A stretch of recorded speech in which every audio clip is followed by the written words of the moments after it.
Crusher ಧೂಳಿನಿಂದ ಹೈರಾಣದ ಹೆಗ್ಗಡಗೆರೆ ನಿವಾಸಿಗಳು. ರಾಮನಗರದ ಬಿಡದಿ ಸಮೀಪದ ಹೆಗ್ಗಡಗೆರೆ ಪ್ರದೇಶದಲ್ಲಿ ಕ್ರಷರ್ ಘಟಕಗಳಿಂದ ಉಂಟಾಗುತ್ತಿರುವ ಧೂಳು ಹಾಗೂ ಗಣಿ ಸ್ಫೋಟದಿಂದ ಮನೆಗಳ ಗೋಡೆಗಳಲ್ಲಿ ಬಿರುಕು ಕಾಣಿಸಿಕೊಂಡಿರುವುದಕ್ಕೆ ನಿವಾಸಿಗಳು ತೀವ್ರ ಆಕ್ರೋಶ ವ್ಯಕ್ತಪಡಿಸಿದ್ದಾರೆ. ಕ್ರಷರ್ ಘಟಕಗಳಿಂದ ನಿರಂತರವಾಗಿ ಧೂಳು ಹೊರಬರುತ್ತಿದ್ದು, ಇದರಿಂದ ಕಾಲೋನಿ ನಿವಾಸಿಗಳ ಆರೋಗ್ಯ ಹಾಗೂ ದೈನಂದಿನ ಬದುಕಿನ ಮೇಲೆ ಪರಿಣಾಮ ಬೀರುತ್ತಿದೆ ಎಂದು ಗ್ರಾಮಸ್ಥರು ಆರೋಪಿಸಿದ್ದಾರೆ. ಇದರ ಜೊತೆಗೆ ಗಣಿ ಸ್ಫೋಟದ ಪರಿಣಾಮ ಕೆಲ ಮನೆಗಳ ಗೋಡೆಗಳಲ್ಲಿ ಬಿರುಕು ಕಾಣಿಸಿಕೊಂಡಿದೆ. ಗಣಿ ಸ್ಫೋಟ ಮತ್ತು ಕ್ರಷರ್ ಕಾರ್ಯಾಚರಣೆಯಿಂದ ಹಲವು ಸಮಸ್ಯೆಗಳು ಎದುರಾಗುತ್ತಿದ್ದರೂ ಸಂಬಂಧಪಟ್ಟ ಅಧಿಕಾರಿಗಳು ಸೂಕ್ತ ಕ್ರಮ ಕೈಗೊಳ್ಳುತ್ತಿಲ್ಲ. ಅಧಿಕಾರಿಗಳು ಹಾಗೂ ಕ್ರಷರ್ ಮಾಲೀಕರ ನಡುವೆ ಶಾಮೀಲು ಇರುವ ಶಂಕೆ ಇದೆ ಎಂದು ಗ್ರಾಮಸ್ಥರು ಆರೋಪಿಸಿದರು. ಪರಿಸರ ಮತ್ತು ನಿವಾಸಿಗಳ ಸುರಕ್ಷತೆಯ ದೃಷ್ಟಿಯಿಂದ ಗಣಿ ಹಾಗೂ ಕ್ರಷರ್ ಚಟುವಟಿಕೆಗಳನ್ನು ತಕ್ಷಣ ಸ್ಥಗಿತಗೊಳಿಸಿ ಸಮಸ್ಯೆಗೆ ಶಾಶ್ವತ ಪರಿಹಾರ ಕಲ್ಪಿಸಬೇಕು ಎಂದು ಅವರು ಒತ್ತಾಯಿಸಿದ್ದಾರೆ. ಹೋರಾಟಕ್ಕೆ ಬೆಂಬಲವಾಗಿ ಅಂಬೇಡ್ಕರ್ ಸೇನೆ ಜಿಲ್ಲಾಧ್ಯಕ್ಷ ಸಾಗರ್ ಹಾಗೂ ದಲಿತ ಸಂಘಟನೆ ಮುಖಂಡ ದಿನೇಶ್ ಗ್ರಾಮಸ್ಥರೊಂದಿಗೆ ನಿಂತಿದ್ದು, ಸಮಸ್ಯೆ ಬಗೆಹರಿಯದಿದ್ದರೆ ಮುಂದಿನ ದಿನಗಳಲ್ಲಿ ಹೋರಾಟವನ್ನು ತೀವ್ರಗೊಳಿಸುವುದಾಗಿ ಎಚ್ಚರಿಕೆ ನೀಡಿದ್ದಾರೆ. ಸಂಬಂಧಪಟ್ಟ ಅಧಿಕಾರಿಗಳು ಹೆಗ್ಗಡಗೆರೆ ಪ್ರದೇಶಕ್ಕೆ ಭೇಟಿ ನೀಡಿ ಸ್ಥಳ ಪರಿಶೀಲನೆ ನಡೆಸಿ ಕ್ರಷರ್ ಹಾಗೂ ಗಣಿ ಸ್ಫೋಟದಿಂದ ಉಂಟಾಗುತ್ತಿರುವ ಸಮಸ್ಯೆಗಳ ಕುರಿತು ಸೂಕ್ತ ಕ್ರಮ ಕೈಗೊಳ್ಳಬೇಕು ಎಂದು ನಿವಾಸಿಗಳು ಆಗ್ರಹಿಸಿದ್ದಾರೆ.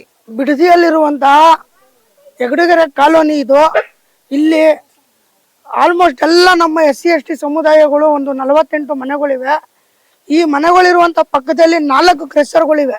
ಈ 4 ಕ್ರಷರ್ಗಳು ದಿನನಿತ್ಯ ಬ್ಲಾಸ್ಟ್ ಮಾಡಿಕೊಂಡು ಇಲ್ಲಿರುವಂತ ಪ್ರದೇಶದಲ್ಲಿ ಧೂಳು ಮಾಡಿಕೊಂಡು ಯಾವುದೇ ರೀತಿ ಸುರಕ್ಷತಾ ಕ್ರಮಗಳನ್ನು ಕೂಡ ಅನುಸರಿಸಿಲ್ಲ.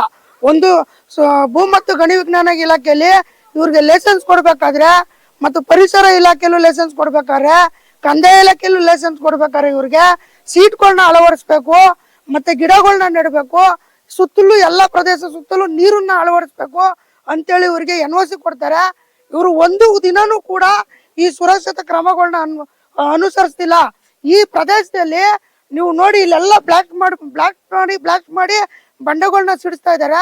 48 ಮನೆಗಳಲ್ಲಿ ಕಡಿಮೆ ಒಂದು 20-30 ಮನೆಗಳು ಆಲ್ರೆಡಿ ಬಿರುಕ್ಬಿಟ್ಟಿವೆ, ವಾಡೆಗಳು ಬಿರುಕ್ಬಿಟ್ಟಿವೆ. ಇಲ್ಲಿ ಪಕ್ಕದಲ್ಲಿ ಅಂಗನವಾಡಿ ಇದೆ, ಚಿಕ್ಕ ಮಕ್ಕಳುಗಳು ಓದ್ತಾ ಇದ್ದಾರೆ. ಸರ್ಕಾರದ ನಿಯಮ ಏನಿದೆ, ಕ್ರಷರ್ಗೆ ಅಂಗನವಾಡಿ ಸ್ಕೂಲ್ಗಳಿದ್ರೆ 500 ಇಂದ 1 ಕಿಲೋಮೀಟರ್ ದೂರದ ಅಂತರದಲ್ಲಿ ಕ್ರಷರ್ ನಡೆಸಬೇಕು. ಪುರಸಭೆ ವ್ಯಾಪ್ತಿಯಲ್ಲಿದ್ರೆ 2 ಕಿಲೋಮೀಟರ್ ದೂರ ಅಂತರದಲ್ಲಿ ಕ್ರಷರ್ನ ಮಾಲೀಕರು ನಡೆಸಬೇಕು. ಇವರು ಇಲ್ಲಿ ಯಾವುದೇ ರೀತಿ ಜನಗಳನ್ನ ಒಂದು ವ್ಯವಸಾಯ ಮಾಡೋಕ್ಕೂ ಕೂಡ ಬಿಡ್ತಾ ಇಲ್ಲ. ಇಲ್ಲಿರುವಂತ ಅಕ್ಕಪಕ್ಕ ಪ್ರದೇಶದಲ್ಲಿ ಯಾವುದೇ ರೀತಿ ವ್ಯವಸಾಯ ಮಾಡಕ್ಕಾಯ್ತಾ ಇಲ್ಲ. ಧೂಳು ಅತಿಯಾಗಿ ಬೀಳ್ತಿದೆ. ಇವ್ರು ಬೆಳೆದಂತ ಬೆಳೆನ ನಾಶನೂ ಕೂಡ ಆಯ್ತಿದೆ. ಈ ವಿಚಾರವಾಗಿ ಸಂಬಂಧಪಟ್ಟಂತ ಭೂ ಮತ್ತು ಗಣಿ ವಿಜ್ಞಾನ ಇಲಾಖೆಗೆ ಭಾರತ್ ಭೀಮಸೇನೆಯಿಂದ ದೂರು ನೀಡಿ 1.5 ತಿಂಗಳಾದ್ರೂ ಕೂಡ ಇದುವರೆಗೂ ಅಧಿಕಾರಿಗಳು ಸ್ಥಳ ಪರಿಶೀಲನೆ ಮಾಡಿರ್ಲಿಲ್ಲ. ಮೊನ್ನೆ ನಾವು ಫೋನ್ ಮಾಡಿ ಈಗ ಯಾಕೆ ನೀವು ಬಂದಿಲ್ಲ ಅನ್ಬಿಟ್ಟು ಕರೆ ಮಾಡಿ ಪ್ರತಿಭಟನೆ ಮಾಡ್ತೀವಿ ಅಂತ ಫೋನ್ ಮಾಡಿ ಹೇಳಿದಾಗ 4 ಜನ ಅಧಿಕಾರಿಗಳು ಬಂದು ನಿನ್ನೆ ಸ್ಥಳ ಪರಿಶೀಲನೆ ಮಾಡ್ತಾರೆ. ಸ್ಥಳ ಪರಿಶೀಲನೆ ಮಾಡಿದಂತ ಸಂದರ್ಭದಲ್ಲಿ ಎಲ್ಲಾ ಮನೆಗಳು ಬಿಟ್ಬಿಟ್ಟಿವೆ ಅಂತ ರಿಪೋರ್ಟ್ ಬರ್ಕೊಂಡು ಹೋಗಿದ್ದಾರೆ. ಆ ಸ್ಪಾಟ್ಗೆ ಹೋದ್ರು. ಇದೇ ಕ್ರಷರ್ ನಡೀತಿರುವಂತ ಸ್ಪಾಟ್ಗಳಲ್ಲಿ ಪ್ರತಿಯೊಂದು ಕ್ರಷರ್ಗಳಲ್ಲಿ ಯಾವುದೇ ರೀತಿ ಸುರಕ್ಷತಾ ಕ್ರಮಗಳನ್ನ ಅನುಸರಿಸ್ತಿಲ್ಲ. ನೀವು ಅಲ್ಲಿ ನೋಡ್ಬೇಕು, ಒಂದು ಮೇಲ್ಗಡೆ ಒಬ್ಬ ವ್ಯಕ್ತಿ ನಿಂತ್ಕೊಂಡು ನೋಡಿದ್ರೆ ಕೆಳಗಡೆ ಅಂತಾರ ಮತ್ತೆ ವಿರುವೆ ರೀತಿ ಕಾಣ್ತಾನೆ. ಅಷ್ಟು ಆಳವಾಗಿ ಕ್ರಷರ್ನ ಬಗ್ದಿದ್ದಾರೆ.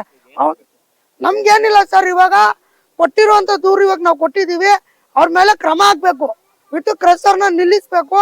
ಇದರಿಂದ ಜನಗಳಿಗೆ ಧೂಳು ಇಲ್ಲಿ ಹೆಚ್ಚಾಯ್ತಿದೆ, ವಾಸ ಮಾಡಕ್ ಆಯ್ತಾ ಇಲ್ಲ, ಬೆಳೆ ಬೆಳೆಯಕ್ ಆಯ್ತಾ ಇಲ್ಲ, ಮಕ್ಕಳುಗಳು ಪಾಠನ ನೀಟಾಗಿ ಕೇಳಕ್ ಆಯ್ತಾ ಇಲ್ಲ. ಕೂಡ್ಲೆ ಕ್ರಷರ್ನ ಬಂದ್ ಮಾಡ್ಬೇಕು. ಬಂದ್ ಮಾಡಿ ಆಮೇಲೆ ಈಗ ದೂರು ಕೊಟ್ಟಿದೀವಿ. 1.5 ತಿಂಗಳಾದ್ರೂ ಭೂ ಮತ್ತೆ ಗಣಿ ವಿಜ್ಞಾನ ಇಲಾಖೆ DD ಅವರು, ತಹಸೀಲ್ದಾರರು, ಕಂದಾಯ ಇಲಾಖೆ, ಅರಣ್ಯ ಇಲಾಖೆ ಇವ್ರಿಗೆಲ್ಲ ನೋಟಿಸ್ ಮಾಡಿ ಎಲ್ಲರನ್ನು ಕರ್ಕೊಂಡ್ಬಂದು ಸ್ಥಳ ಪರಿಶೀಲನೆ ಮಾಡ್ಲಿಲ್ಲ. ನಾವು ಫೋನ್ ಮಾಡಿದ್ಮೇಲೆ ನಾಮಕೋಸ್ತಕ್ಕೆ ಬಂದು ಒಂದಿನ ನೆನ್ನೆ ಸ್ಥಳ ಪರಿಶೀಲನೆ ಮಾಡ್ಕೋಗವ್ರೆ. ಮುಂದಿನ ದಿನಗಳಲ್ಲಿ ಏನಾನ ಇವ್ರ ಮೇಲೆ ಕ್ರಮ ಮಾಡ್ಲಿಲ್ಲ ಅಂದ್ರೆ, ಕ್ರಷರ್ನ ಬಂದ್ ಮಾಡ್ಲಿಲ್ಲ ಅಂದ್ರೆ ಭೂ ಮತ್ತು ಗಣಿ ವಿಜ್ಞಾನ ಇಲಾಖೆ ಮುಂದೆ ಬೃಹತ್ ಟಮಟೆ ಚಳವಳಿ ಮಾಡ್ತೀವಿ. ಅಧಿಕಾರಿ ಅಮಾನತ್ ಆಗ್ಬೇಕು. ಸಂಬಂಧಪಟ್ಟ ಅಧಿಕಾರಿಗಳು ಅಮಾನತ್ ಆಗೋವರೆಗೂ ನಮ್ಮ ಹೋರಾಟನ ನಾವು ನಿಲ್ಸಲ್ಲ ಅಂತೇಳಿ ಅಧಿಕಾರಿಗೆ ಎಚ್ಚರಿಕೆ ಕೊಡ್ತಾ ಇದೀವಿ. ಮಾನ್ಯ ಶಾಸಕರಾದಂತ ಬಾಲಕೃಷ್ಣ ಸರ್ ಅವರು ಇವಾಗ ಜಿಲ್ಲಾ ಉಸ್ತುವಾರಿಯರಾಗಿದ್ದೀರಾ. ಈ ಕಾಲೋನಿ ಜನ ನಿಮ್ಗೆ ಓಟ್ ಹಾಕಿ ಗೆಲ್ಸಿದಾರೆ. ದಯಮಾಡಿ ಇದನ್ನ ನೀವು ಗಣನೆಗೆ ತಗೊಂಡು ಈ ಕ್ರಷರ್ ವಿರುದ್ಧ ಏನಾದ ಕ್ರಮ ಮಾಡಿಸ್ಬೇಕಂತೇಳಿ ಶಾಸಕರಿಗೂ ಮನವಿ ಮಾಡ್ತಾ ಇದೀವಿ. ಇವತ್ತೇನು ಹೆಗ್ಗಡಗೆರೆ ಕಾಲೋನಿಗೆ ಸಂಬಂಧಪಟ್ಟ ಹಾಗೆ ಕ್ರಷರ್ ಮಾಲೀಕರ ವಿರುದ್ಧ ಹಾಗೂ ಗಣಿಗಾರಿಕೆ ಇಲಾಖೆಗೆ ಸಂಬಂಧಪಟ್ಟ ವಿರುದ್ಧವಾಗಿ ಒಂದು ಪತ್ರಿಕಾ ಮಾಧ್ಯಮದವರಿಗೆ ತುಂಬ ಧನ್ಯವಾದಗಳು ಇವತ್ತು ತಾವು ಬಂದಿರೋದಕ್ಕೆ. ಇವತ್ತೇನು ಹೆಗ್ಗಡಗೆರೆ ಕಾಲೋನಿಯಲ್ಲಿ ಆಗ್ತಿರುವಂತ ಅನ್ಯಾಯದ ವಿರುದ್ಧವಾಗಿ ಮಾಲೀಕರು ಹಾಗೂ ಗಣಿಗಾರಿಕೆ ಇಲಾಖೆ ಸಂಬಂಧಪಟ್ಟ ಹಾಗೆ ಇಲ್ಲೇನು ಗಣಿಗಾರಿಕೆ ನಡೆಸ್ತಾ ಇದ್ದಾರೆ 4 ಕ್ರೆಸ್ಸರು ಈ ಕಾಲೋನಿಗೆ ಸಂಬಂಧಪಟ್ಟಾಗೆ ಪುರಸಭೆ ವ್ಯಾಪ್ತಿಗೆ 23 ವಾರ್ಡ್ ನಂಬರ್ನಲ್ಲಿ 4 ಗಣಿಗಾರಿಕೆಗಳಿದ್ದು ಅದು 300-400 ಮೀಟರ್ ಅಂತರದಲ್ಲಿರುವಂಥದ್ದು ಕಾನೂನು ಬಾಹಿರವಾಗಿರುವಂಥದ್ದು. ಪುರಸಭೆ ವ್ಯಾಪ್ತಿಗೆ ಕಾನೂನು ಪ್ರಕಾರವಾಗಿ 2 ಕಿಲೋಮೀಟರ್ ದೂರದಲ್ಲಿರಬೇಕಾದಂಥದ್ದು ಆದೇಶ ಇದೆ. ಅದೇ ರೀತಿ ಈಗ ಆಲ್ರೆಡಿ ಇಲ್ಲಿ ಅಂಗನವಾಡಿನೂ ಕೂಡ ಇದೆ. 300 ಮೀಟರ್ ಅಂತರದಲ್ಲಿ ಅಂಗನವಾಡಿ ಇಟ್ಕೊಂಡು ಇವರು ಕ್ರೆಷರ್ ಮಾಲೀಕರುಗಳು ಅದನ್ನ ಪರಿಗಣಿಸ್ತೇನೆ ಮಕ್ಳಿಗೆ ತೊಂದರೆ ಆಗ್ತಿದೆ, ಜನಗಳಿಗೆ ಅನ್ಯಾಯ ಆಗ್ತಿದೆ, ಮನೆಗಳು ಹೋಗ್ತಾ ಇದೆ ಅಂತ ಗೊತ್ತಿದ್ರು ಕೂಡ ಯಾವುದೇ ರೀತಿ ಇಲ್ಲಿನ ಕಾಲೋನಿಗೆ ಸಂಬಂಧಪಟ್ಟ ಹಾಗೆ ಒಂದೇ ಒಂದು ಮನೆಗೂ ಕೂಡ ಬಂದು ಅವ್ರು ಭೇಟಿ ನೀಡಿ ನಿಮ್ ಕಷ್ಟ ಏನು ನಿಮ್ ಸುಖ ಏನು ಅಂತ ಬಂದು ಯಾವುದೇ ಮಾಲೀಕರು ಬಂದು ಕೇಳಿಲ್ಲ. ನಾವು ಕೂಡ ಕಾನೂನುಬದ್ಧವಾಗಿ ಗಣಿಗಾರಿ ಇಲಾಖೆ, ಕಂದಾಯ ಇಲಾಖೆ, ಪರಿಶನ್ ಬೋರ್ಡ್ ಪ್ರತಿಯೊಂದಿಗೂ ಕೂಡ ನಾವು ನಮ್ಮ ಸಂಘಟನೆ ಲೆಟರ್ ಇಂದ ನಾವೆಲ್ಲ ಸಂಘಟನೆಗಾರರು ಹೋರಾಟ ಮಾಡಕ್ಕೆ ಅಂತ ಅವ್ರಿಗೆ ಲೆಟರ್ ಕೊಟ್ಟಾಗ ಅವರು ಅಧಿಕಾರಿಗಳು ಬಂದು ಪರಿಶೀಲನೆ ಮಾಡಿದ್ದಾರೆ, ರಿಪೋರ್ಟ್ ಕೂಡ ಮಾಡಿದ್ದಾರೆ, ಹತ್ರ ಇದೆ, ಇದನ್ನ ಸ್ಥಗಿತಗೊಳಿಸಬೇಕು ಅಂತ ಕೂಡ ನಮ್ಗೆ ಹೇಳ್ಬಿಟ್ಟು ಹೇಳಿಕೆ ಕೊಟ್ಬಿಟ್ಟು ಹೋಗಿದ್ದಾರೆ. ನಮ್ಮ ಉದ್ದೇಶ ಇಷ್ಟ ಸರ್, ಈಗ ಏನ್ 48 ಮನೆ ಇದೆ ದಲಿತ ಕಾಲೋನಿ, ಈ ಕಾಲೋನಿಯಲ್ಲಿ ಆಗ್ತಾ ಇರೋಂತ ಅನ್ಯಾಯವನ್ನ ಅಧಿಕಾರಿಗಳು ತಾವು ಮಾಧ್ಯಮ ಮಿತ್ರರು ಕೂಡ ತಾವು ನೋಡ್ಬೇಕಾಗ್ತದೆ. ಮನೆಗಳನ್ನ ಕೂಡ ವಿಡಿಯೋ ಮಾಡ್ಕೊಳ್ಳಿ ದಯವಿಟ್ಟು. ಇಲ್ಲಿನ ಮಾಲೀಕರನ್ನ ಆದಷ್ಟು ಬೇಗ ಅಧಿಕಾರಿಗಳು ಕರೆಸಿ ಏನಿಲ್ಲಿ ನಡೀತಿರೋಂಥ ಕೆಲಸನ ಸ್ಥಗಿತಗೊಳಿಸ್ಬಿಟ್ರೆ ಇಲ್ಲಿನ ಜನ ಜೀವನ ಮಾಡಕ್ಕೆ ಇಷ್ಟಪಡ್ತಾರೆ. ಇಲ್ಲ ಅಂದ್ರೆ ಇವತ್ತು ಜೀವನದಲ್ಲಿ ಅವರೆಲ್ಲರೂ ಕೂಡ ಇಲ್ಲಿರುವಂತ ಹೆಣ್ಮಕ್ಳುಗಳು ಇವತ್ತು ಭಯದ ವಾತಾವರಣದಲ್ಲಿ ಮನೆಯಲ್ಲಿ ಜೀವನ ಮಾಡ್ತಿದ್ದಾರೆ. ಸಂಜೆ 5:15 ಆಯ್ತು 6:15ವರೆಗೂ ಮನೆಯಿಂದ ಆಚೆ ನಿಂತ್ಕೋತಾರೆ. ಇವರು ಮನೆ ಯಾವಾಗ ಉಳ್ದೋಯ್ತದ ಅಂತ ಭಯದಿಂದ ಬರ್ತಿದ್ದಾರೆ. ಅಷ್ಟು 2005ರಲ್ಲಿ ಇವತ್ತು ಕ್ರೆಸ್ಸರ್ ಸ್ಥಾಪನೆ ಆಗಿದ್ದು. 2005ರಿಂದ ಇವತ್ತುವರೆಗೂ ಕೂಡ ಕಾನೂನುಬದ್ಧವಾಗಿ ಲೈಸೆನ್ಸ್ ಇದೆಯಾ ಅಂತ ಫಸ್ಟ್ ತನಿಖೆ ಆಗ್ಬೇಕು ನಮ್ಮ ಉದ್ದೇಶ. ಇಲ್ಲ ಅಂದ್ರೆ ಇದಕ್ಕೇನಾನ ಅಧಿಕಾರಿಗಳು ನಿರ್ಲಕ್ಷ್ಯತನ ಮಾಡಿ ಜನಗಳಿಗೆ ಏನಾನ ನೀವು ನ್ಯಾಯ ಕೊಡಿಸಿಲ್ಲ ಅಂತ ಪಕ್ಷದಲ್ಲಿ ಭಾರತ ಭೀಮ್ ಸೇನೆ, ಅಂಬೇಡ್ಕರ್ ಸೇನೆ, ಇನ್ನೂ ಕೆಲವು ಸಂಘಟನೆಗಳೆಲ್ಲ ಸೇರಿ ಒತ್ತಾಯದಿಂದ ಕ್ರೆಸ್ಸರ್ ಮಾಲೀಕರನ್ನ ಕ್ರೆಸ್ಸರ್ ಮುಚ್ಚೋವರೆಗೂ ಕೂಡ ನಾವು ಅಧಿಕಾರಿಗಳ ಕಚೇರಿ ಮುಂಭಾಗ ತಮಟೆ ಚಳವಳಿ ಹಾಗೂ ವಿಷ ಕುಡಿಯುವಂತ ಕೆಲಸ ನಾವು ಮಾಡ್ಬೇಕಾಗ್ತದೆ. ಎಲ್ಲರಿಗೂ ಜೈ ಭೀಮ್. ನಾನು ಭಾರತ್ ಭೀಮ್ ಸೇನೆ ಬಿಡದಿ ಹೋಬಳಿ ಅಧ್ಯಕ್ಷ. ಕ್ರೆಸ್ಸರು ಸಾರು 2005ರಲ್ಲಿ ಸ್ಟಾರ್ಟ್ ಆಗಿರೋದು. ಅಲ್ಲಿಂದ ಇಲ್ಲಿವರೆಗೂ ಹೇಳ್ಕೊಂಡೇ ಬರ್ತಾ ಇದೀವಿ ಅವ್ರಿಗೆ. ಎಷ್ಟು ಹೇಳಿದ್ರು ಅವರು ಬ್ಲಾಸ್ಟ್ ಮಾಡ್ತಾನೆ ಅವ್ರೆ. ನಮಗೆ ಬ್ಲಾಸ್ಟ್ ಮಾಡಬೇಡಿ, ಧೂಳು ಬರ್ತದೆ, ಹೊಗೆ. ಮೊನ್ನೆ ಇಲ್ಲೊಬ್ರು ಲೇಡೀಸ್ ಬೇರೆ ತೀರೋದ್ರು, 1-5 ಜನ ತೀರೋವಾಗ ಬ್ಲಾಸ್ಟ್ ಮಾಡಿ. ಧೂಳು ಸಿಕ್ಕಾಪಟ್ಟೆ, ಸ್ಮೆಲ್ಲು ಜಾಸ್ತಿ ಹಾಗೆ. ಆಮೇಲೆ ಅಲ್ಲಿ ಅಕ್ಕಪಕ್ಕ ಇರೋವು ಜಮೀನುಗಳು ಎಲ್ಲಾನು ವ್ಯವಸಾಯ ಮಾಡಿದ್ರೆ ಏನು ವ್ಯವಸಾಯ ಆಗಲ್ಲ. ರಾಗಿ ವರ್ಷಕ್ಕೊಂದ್ಸತಿ ರಾಗಿ ಬೆಳೆ ಬೆಳಿತೀವಿ. ಆ ರಾಗಿ ಬೆಳೆ ಬೆಳೆದ್ರು ಆಗಲ್ಲ, ಧೂಳು ತುಂಬ್ಕೊಬಿಡ್ತದೆ ಎಲ್ಲಾನು. ಆ ಒಣಗೋದ್ಮೇಲೆ ಆ ಹುಲ್ಲು ದನಿಗೆ ಹಾಕೋರು ದನನೂ ತಿನ್ನಲ್ಲ, ಹುಲ್ಲ ಎಲ್ಲ ಧೂಳಿಡ್ಕೊಂಡು. ರಾಗಿನೂ ಸಿಗಲ್ಲ ನಮ್ಗೆ, ಬಟ್ ಅದು ಹುಲ್ಲು ಸಿಗಲ್ಲ ದನಗಳಿಗೆ. ಆ ತರಾಗಿ ನಾವು ರೈತರುಗಳಲ್ಲಿ ವ್ಯವಸಾಯನೂ ಮಾಡ್ತಾ ಇಲ್ಲ. ಇವಾಗ ಬೇಕಾದ್ರೆ ಹೋಗಿ ನೋಡಿ, ಬೇಕಾರೆ ಹಂಗೆ ಬಿದ್ದದೆ ಪಾಳ ಜಾಗ, ಅದನ್ನು ಮಾಡ್ತಾ ಇಲ್ಲ ನಾವು. ಅವ್ರಿಗೆ ಸುಮಾರು 15 ವರ್ಷ ನಾವು ಅವ್ರಿಗೆ ಹೇಳಿರೋದು. ಇಲ್ಲಿ ಲೋಕೇಶ್ ಅಂತ ಅವ್ರದೇ ದೌರ್ಜನ್ಯ. ಅವ್ರು ಏನ್ ಹೇಳ್ತಾರೆ, ಕಾಲೋನಿನ ಕೊಂಡ್ಕೊಬಿಟ್ಟಿದೀನಿ ನಾನು ಅಂತ ಹೇಳ್ತಾರ ಅವ್ರು.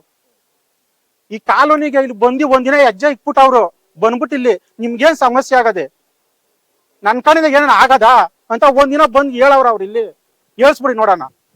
ಒಂದಿನ ಬಂದಿಲ್ಲ ಸರ್. ನಾನು 2002ರಲ್ಲಿ ಹೋರಾಟಕ್ಕೆ ಇಳಿದವನು, ಬಟ್ ನಾನು ಇಲ್ಲಿರ್ಲಿಲ್ಲ. ನಮ್ಮ ರಾಜ್ಯಾಧ್ಯಕ್ಷರಾದ ದಿನೇಶ್ ಅವರು ನನ್ಗೊಂದು ಹೋರಾಟ ಕೊಟ್ರು, ಬಿಡದಿ ಹೋಬಳಿ ಅಧ್ಯಕ್ಷರು ಮಾಡಿದ್ರು. ನಾನು ಇಲ್ಲಿ ಸರ್, ನಾನು ನೋಡಿ ತಗಚ್ಕುಪ್ಪೆ, ಆಗ್ರಾ, ತಾತ್ಕುಣಿ, ಗೊಲ್ಲಳ್ಳಿ, ಗೋಣಿಪುರ, ಆಗ್ರಾ, ಚಿಕ್ಕುಂಡಳ್ಳಿ, ದೊಡ್ಡಕುಂಡಳ್ಳಿ, ಹಂಚಿಪುರ ಇಷ್ಟ ಏರಿಯಾದಲ್ಲಿ ನಾನು ಹೋರಾಟ ಮಾಡ್ಕೊಂಡು ಗೆದ್ಕ ಬಂದಿರೋ ನಾನು. ಬಟ್ ಆದ್ರೆ ನನಗೆ ಯಾವ್ದು ಸ್ಥಾನ ಸಿಕ್ಕಿರ್ಲಿಲ್ಲ. ಸಂಘಟನೆಗೆ ನಾನು ಭಾರತ್ ಭೀಮ್ ಸೇನೆ ರಾಜ್ಯಾಧ್ಯಕ್ಷ ದಿನೇಶ್ ಸರ್ ಅವರು ಹೋರಾಟ ಅವ್ರು ನಿಂತ್ಕೊಂಡ್ಮೇಲೆ ಅವ್ರು ನನಗೆ ಬಲ ಕೊಟ್ರು. ಅವಾಗಿಂದ ನಾನು ಇಲ್ಲಿ ನಿಂತಿದ್ದೀನಿ. ನಾವಿವಾಗ ದಿನೇಶ್ ಅವರು ಮುಂದಿಟ್ಕೊಂಡು ನಮ್ಮ ಅಂಬೇಡ್ಕರ್ ಸೇನೆ ರಾಜ್ಯಾಧ್ಯಕ್ಷರಾಗಿದ್ದ ಕಿರಣ್ ಸರ್ ಜಿಲ್ಲಾಧ್ಯಕ್ಷರಾಗಿರ್ತಕ್ಕಂಥ ಅವ್ರನ್ನ ಮುಂದಿಟ್ಕೊಂಡು ನಾವು ಎಲ್ಲಿ ಬೇಕಾದ್ರೂ ಹೋರಾಟ ಮಾಡಕ್ ಸರಿ ಸರ್. ನಮಗ್ ಆಗ್ಬೇಕಾದ್ರು ಕ್ರೆಸ್ಸರ್ಗಳು ಸ್ಟಾಪ್ ಆಗ್ಬೇಕು. ಅವರು ಕ್ರೆಸ್ಸರ್ ನಾವ್ ಹೇಳ್ತಾ ಇದೀವಿ, ಸ್ಟಾಪ್ ಮಾಡ್ತಾ ಇಲ್ಲ ಅವರು. ಆದಷ್ಟು ಬೇಗ ನಮ್ಗೆ ಈ ಮಕ್ಳು ಮರಿಗಳು ಮನೆಗೆ ಹೋಗ್ತಾರೆ. ಆ ಬ್ಲಾಸ್ಟ್ ಮಾಡಿದ ತಕ್ಷಣನೇ ಮಗನೇ ಜಗ್ಬೇಕ ತೋಟ್ಲಲ್ಲಿಂದ. ಆಮೇಲೆ ಗೋಡೆಗಳು ಎಲ್ಲ ಸೀಳ್ಬಿಟ್ಬಿಡ ಸರ್. ಬ್ಲಾಸ್ಟ್ ಮಾಡಿದ್ರೆ ಎಲ್ಲ ಸೀಳ್ಬಿಟ್ಬಿಟ್ಟು ಎಲ್ಲ ಗೋಡೆಗಳು ಮನೆನೇ ಎಷ್ಟೋ ಮನೆ ಉಳೋಗ್ಬಿಟ್ಟವೆ. ಹಾಗಾಗಿ ನಮ್ಗೆ ಕ್ರೆಸ್ಸರ್ ಆದಷ್ಟು ಬೇಗ ಸ್ಟಾಪ್ ಆಗ್ಬೇಕು ಸರ್. ಅಧಿಕಾರಿಗಳಿಗೆ ಎಲ್ಲ ಕೊಟ್ಟಿದೀವಿ ಸರ್, ಎಲ್ಲ ಕೊಟ್ಟು ಅವ್ರು ಏನು ಆಕ್ಷನ್ ತಗೋತಾ ಇಲ್ಲ. ಅವ್ರು ಆಯ್ತು ಮಾಡ್ತೀವಿ ಬ್ಲಾಸ್ಟ್ ಮಾಡಲ್ಲ, ನಾವು ಕಮ್ಮಿ ಮಾಡ್ತೀವಿ ಅಂತಾರೆ. ನಾವ್ ಹೇಳ್ದಷ್ಟು ಇನ್ನ ಜಾಸ್ತಿನೇ ಮಾಡ್ತಾರೆ. ಇನ್ನೊಂದು ಅವರ್ ಸರ್, ಇಲ್ಲಿ ಇನ್ 1 ಅವರ್ ಅಲ್ಲಿ ಫುಲ್ ಬ್ಲಾಸ್ಟ್ ಆಯ್ತದೆ. ಇವಾಗ ಫುಲ್ ಬ್ಲಾಸ್ಟ್ ಆಗೋಯ್ತದೆ. ಇನ್ 1 ಅವರ್ ಅಲ್ಲಿ ಫುಲ್ ಬ್ಲಾಸ್ಟ್ ಆಗೋಯ್ತದೆ. ಧೂಳೆಲ್ಲ ತುಂಬ್ಕೊಬಿಡ್ತದೆ. ಆಮೇಲೆ ನೈಟ್ ಅಲ್ಲಿ ಏನು ಕೊಟ ಅಂತದೆ. ನೈಟ್ ಅಲ್ಲಿ ನಿದ್ದೆನೆ ಬರಲ್ಲ. ಯಾರಿಗೂ ನಿದ್ದೆ ಬರಲ್ಲ ನೈಟಲ್ಲಿ. ಫುಲ್ ಅಷ್ಟೊಂದು ಸೌಂಡು. ಸ್ಟಾಪ್ ಆಗ್ಬೇಕ್ರಿ ಸರ್, ಅಷ್ಟೇ ಸರ್. ನಮ್ಮ ಹೆಸರು ನಾಗಮ್ಮ ಅಂತ, ಹೆಗ್ಗಡಗೆರೆ ಕಾಲೋನಿ. ಇಲ್ಲಿ ಬ್ಲಾಸ್ಟ್ ಮಾಡ್ತಾರೆ ಸರ್. 6 ಗಂಟೆ 6:30 ಆದ್ಮೇಲೆ ಫುಲ್ ಊರೇ ಕಾಣಲ್ಲ, ಹಂಗ್ ಬತ್ತ ಧೂಳು. ಈ ಮನೆ ಎಲ್ಲ ಸೀಳ್ ಬಿಟ್ಕೊಂಡವೆ. ಆ ಒಡೆಯ ಫೋರ್ಸ್ಗೆ ಇದೆಲ್ಲ ಮರ ಸೀಳ್ ಬಿದ್ರೆ, ಮನೆ ಮೇಲೆ ಬಿದ್ರೆ ಏನಾಗ್ಬೇಕು? ಅದನ್ನ ಸ್ಟಾಪ್ ಮಾಡಿಸಿ. ವರ್ಷದಿಂದಾನೇ ನಡೀತಾ ಇದೆ. 14 ವರ್ಷ 14 ವರ್ಷದಿಂದ ನಡೀತಾ ಇದೆ. ಇದೇ ಸಮಸ್ಯೆ ಐತೆ. ಅದು ಸ್ಟಾಪ್ ಮಾಡಿಸ್ಬೇಕು, ಸ್ಟಾಪ್ ಮಾಡಿಸ್ಬೇಕು ಅದನ್ನ. ಕೊಟ್ಟಿದ್ದು ಬಂದು ನಾವು ಹೋಗಿ ಹೇಳ್ದು. ಆಮೇಲೆ ಅವ್ರು ಏನ್ ನಮ್ಮ ರೆಸ್ಪಾನ್ಸ್ ಮಾಡ್ಲಿಲ್ಲ. ಸುಮ್ಮನೆ ಆಗೋದು ನಾವು.